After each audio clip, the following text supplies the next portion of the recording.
listening to the Casca Grossa podcast, a place where we discuss and explore all things about Jiu-Jitsu, MMA, self-defense, and how Jiu-Jitsu can improve your life on and off the mats. What's up everyone, Thiago here. Welcome to another episode of the Casca Grossa podcast. And today we're going to be talking about the importance of setting goals in Jiu-Jitsu, which I think it's pretty cool. You need to set goals in every aspect of your life, really, if you want to advance in life. So it's almost time. The first class is getting to the end, and you cannot wait for your instructor to set the timer for live rolling. Rolling rounds at the end of the class is the favorite part for most people who do Brazilian Jiu-Jitsu. It's time that you can try to tap out another person, and you may feel like today is going to be the day that you're going to give it to the higher belts. But I think if you're approaching rolling with this mindset of how many people can I tap, then I think you're going to end up with a very short and unsuccessful BJJ career or BJJ training. Because I think, guys, rolling is not about how many people you tap or the number of points you score. It's all about improving. Guys, making improvements and leaving the class better than you did when you walked in requires you to have a training goal. I think for both new and experienced students, goal setting is very important. Not enough people progress or grow in life. One of the reasons for that is their lack of goal setting. Many people just live life as a very passive way, which is fine, nothing wrong with that, but this is their choices and there are some pros to that. But you find these people, they are in the very same spot in their life that they were a year ago or even 2 or 3 years ago. So I'm not sure if you want that. I think to progress in BJJ, you need more than just show up to a class and follow your instructor's lead and just wrestle with your training partners. I know because I'm in the same journey in Jiu-Jitsu, and sometimes I feel I'm not progressing and getting the results I would like to see. And it's very frustrating. But man, Jiu-Jitsu requires thinking, techniques, planning, strategy, and tactics. I think if you spend more time and energy putting into planning, thinking, techniques, strategy, and tactics, I think you get the most out of this art.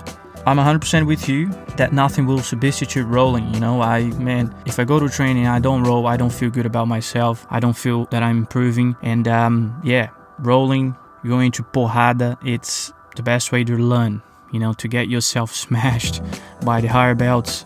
And that's the way we train. You want to improve, you want to be constant rolling and training.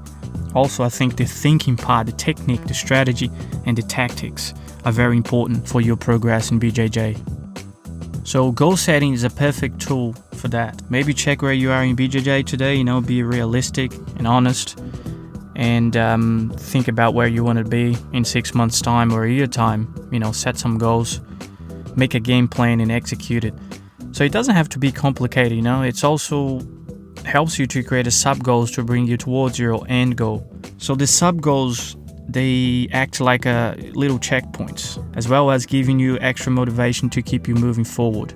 So for example, let's say if you want to improve your guard game, my goal is I want to improve my guard game. This is a very general statement, it's not really a goal, it's more like a wish, and without specifics or a game plan, it will remain a wish. So a better approach will be probably making a list of what you need to do to accomplish this goal. So let's say, the first thing, I need to break the posture. The second thing is I need to sweep them. Third thing, I need to submit them. And the fourth thing, I need to stop their passes. So that's my game plan, So within those 4 things that you have to do, so there are sub-goals, okay? So you break it down. So it doesn't have to be complicated, guy. I'm just saying here, break the posture, sweep them, submit them, stop their passes. So that's why you have to train to get good at, to improve your guard game. That's just an example. So guys, the big names of this sport, they're the master of just a small handful of techniques and positions. And I know it's important for us to have a large arsenal of positions and knowledge. But with what we actually use 90% of the time is those little handful of techniques and tactics that we have put the most time and energy to. Guys, the big names of this sport, they are the master of just a small handful of techniques and positions. Look at Damian Mayan's rear naked choke, Palhares, heel hooks, Ryan Hall with the triangle chokes, Roger Gracie with collar chokes, Marcelo Garcia with guillotine chokes, and the list goes on and on. So guys, Roger Gracie, he is the king of fundamentals. Roger Gracie is Carlos Gracie, black belt, and for me, he's one of the greatest Brazilian Jiu-Jitsu competitors of all times. He finished most of his opponents with a collar choke from the top. He's a 10 times world champion at the black belt level, and I think you should really check his fights on the internet.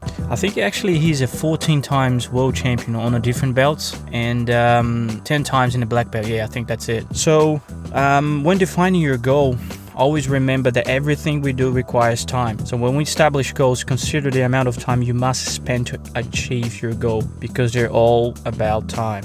So basically, guys, the bottom line is you need to assess your game, where you're at now, figure it out, a long-term direction you want to go towards. Make some long-term goals and short sub-goals and execute it. I think, when you train with a purpose, you increase your speed or quality of progression in the BJJ. So it's, you get a purpose. So let's say you go to training today and you say, okay, this week no one's gonna pass my guard. It's a really interesting goal there, especially with a lot of strong guys and really good guys at the gym. Set something like that. So this week no one's gonna pass my guard, and I'm gonna do my best. What do I need to do so I can achieve that?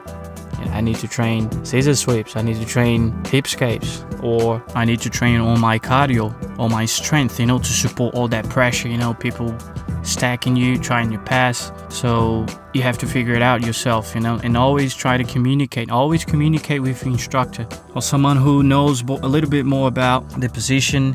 And it's very important, that communication, man. Ask questions. Always refer back to the black belt so they can guide you to the right position, to the right goal.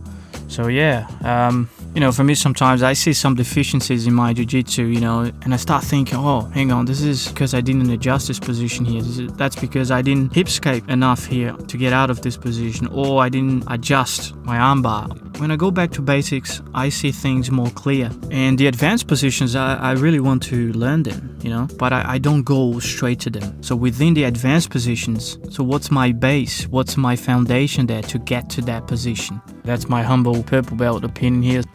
That's it, guys. Basically, go to train, pay attention to the positions, pay attention to the black belt, communicate, ask questions, set some goals, and go for it. It doesn't have to be complicated. Discover what you actually want to achieve with jiu-jitsu. This quote here is from Carlos Gracie. He says, "The biggest lesson I learned from jiu-jitsu was how to truly know myself." So we're getting at the end of this podcast, guys, and I hope you enjoyed it. And thanks for listening to the Casca Grossa podcast. So before you go, guys, don't forget to follow us, comment, and leave a review. That would be awesome. Thanks again, and I really appreciate your time to listen to this podcast. And I'll see you in the next episode. Us.